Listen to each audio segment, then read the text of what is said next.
This trailer is about all moviegoers will see for now of what's become the world's most talked about film.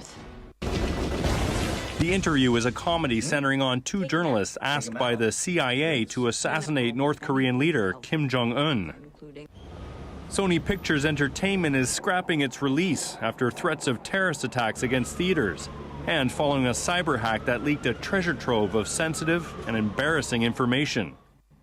Sony Pictures spokespersons called the hack an unprecedented criminal assault, saying the perpetrators sought to destroy their spirit and morale. They went on to say they were saddened by the brazen effort to suppress the distribution of a movie. The Interview is an unflattering portrait of Kim Jong Un. North Korean authorities said a movie based on a plot to hurt him constituted an act of terrorism and war. A group called the Guardians of Peace hacked into the Sony Pictures computer network and leaked document after document online. The media jumped on it.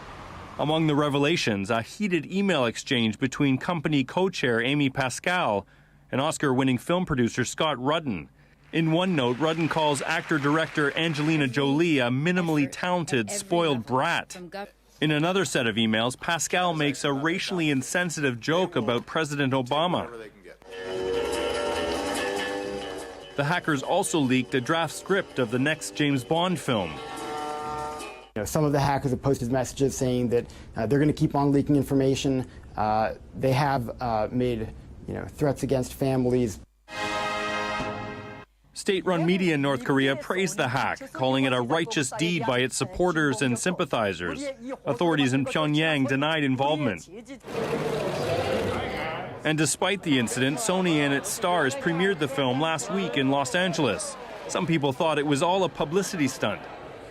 I originally thought that Sony created the, hacking attack to generate more hype for the movie.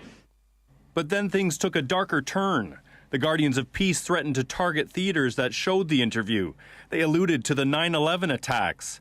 Major theater chains decided it wasn't worth the risk, and they canceled screenings.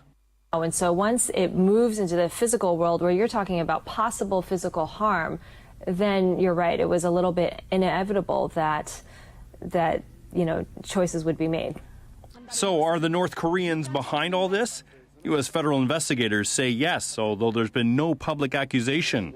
The hackers used a form of malware that was coded in Korean, and their methods were similar to previous cyber attacks pinned on the reclusive nation.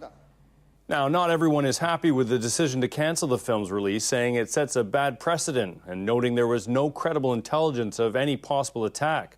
Sony Pictures execs aren't saying when or even if the Interview will play in theaters.